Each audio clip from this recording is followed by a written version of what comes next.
Jose Antonio Vargas has written for the Washington Post, the New Yorker, Rolling Stone, and more. He was part of the Pulitzer Prize winning team that covered the Virginia Tech shootings in 2008. He's also covered the 2008 presidential campaign, profiled Al Gore and Mark Zuckerberg, and produced a documentary on the AIDS epidemic in Washington. And that's just a few of the many journalistic accomplishments that he's had in his career. But truth of the matter is, it wasn't those professional achievements that led us to invite Jose to join us here today. Rather, it was a courageous decision he made, a very personal decision, but one that resonated and reverberated across our country.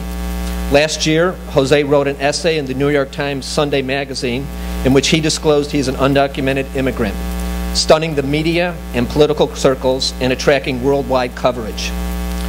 His decision to come out, or as he explained last night to those of us who were here, to let us in on what it's like to be without documents in our country, is a powerful story. By speaking out, his story has given voice to millions of people in our nation who share his circumstances. But he didn't really stop there in just sharing his story. Since writing the essay, he has founded Define American, a nonprofit organization dedicated to elevating the level of conversation around immigration reform in this country. His courage and leadership is reflective of the countless youth in our community and across the nation fighting for access to education and to be seen as they see themselves as Americans. Here at the University Y, our mission, as it states out on the wall out in the lobby, is to challenge and nurture the mind and spirit of individuals and communities, to develop and practice ethical principles and responsible leadership for social justice and the integrity of our natural world. Well, if you've ever wondered what that looks like, Jose is the perfect example of that. So please help me welcome him and thank Jose Antonio Vargas as he lets us in on what the upcoming election looks like, specifically the debate around immigration, and from his unique perspective. Thank you.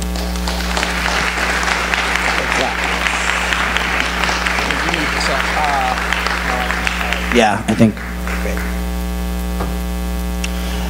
How many people here were here last night? Oh, okay. So I'll try not to repeat myself too much. Thank you again for having me. And when they asked me to come here, I didn't anticipate that so many people would want to hear a talk about immigration. I thought people came to the wrong room last night when there were a line snaking out of the building. Actually, since we don't have that much time, I want to start this off by showing you a video that we produced at Define American. I'm working right now in a documentary on immigration. I'm describing it as kind of an inconvenient truth meets Roger and Me, which is the best Michael Moore documentary. Kind of like that. At the same time, I'm also working on a play, kind of developing a play that's kind of like the vagina monologues of immigration in terms of I've collected about 400 stories of undocumented people and kind of the scenes and the conversations that you have with a guidance counselor in high school. I mean, you have to tell a guidance counselor that, A, I don't know a social security number, or like the undocumented British woman standing in a TSA line feeling really guilty that the brown people are getting checked for their papers and she is an undocumented white woman is not. Those kind of moments. But this video that I'm about to show you is, to me, the reality of immigration in America that is completely integrated in American life. When we think about immigration, I think we have this idea that it's this segregated, it's over there, it's outside of Walmart waiting for a job. It's on Fox News climbing a fence. It's it's almost as if non-people, they're like abstractions. And to me, this is a really interesting and challenging story that in some ways tells us how integrated this issue is. I'm Julia, a student at Pitzer College. I never had a sister, but my best friend, Mandeep, is like a sister to me. The summer after our freshman year of high school, Mandeep shared a secret with me. I think what you said to me was, so you know those people who just come over the border and aren't supposed to be here?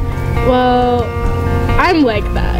When I found out that my best friend was an undocumented immigrant, I realized that this is an issue that affects people in all of our lives. After graduating with honors from Los Altos High School, Mandeep got into college and began studying to be a doctor. But after her sophomore year, U.S. Immigration and Customs Enforcement told Mandeep she had to leave. I had to do something. First, we talked to an immigration group in Washington who started a petition to stop the deportation. I also wrote a letter to everyone in our community. Thousands of people decided to help. Her deportation was put on hold, and my best friend was allowed to stay. But only temporarily. Now her life is in limbo. And as her best friend, my life is impacted too. Mandeep, the one voted most likely to save the world, defines American. Like countless other American citizens, I'm proud to call myself a part of the 21st century Underground Railroad of supporters who are standing up for what is morally right. What would you do if you found out your best friend was an undocumented immigrant? Tell us your story and see others at defineamerican.com. So we produced this video, and at MTV ended up actually featuring it. So there's three things I want to make sure that I say about this video. One is, not everybody gets voted most likely to succeed in a pre-med and wants to be a doctor, right? Like most undocumented people are not like that. But we clearly picked this story because whenever I show this video to like Kiwanis clubs and chambers of commerce, it knocks them off enough that's like, oh, okay. But I think it's very important to realize, especially now that we're kind of at the height of the DREAM Act conversation, that I think what I find that's, I don't know if troubling is the right word, but what I find that we must be really aware of is how we're developing kind of this model minority, kind of like, you know, these successful, these valedictorians, these pre-meds, and these lawyers that should be saved, because guess what? They're the good ones. So therefore that means that they're the bad ones, right? I think it's important to kind of remember that. But the second part of this that I find really interesting is, can you imagine how many other Julias are out there? Right? Every undocumented student, I just spoke earlier this morning, I'm so glad we ended up doing this at Urbana High School.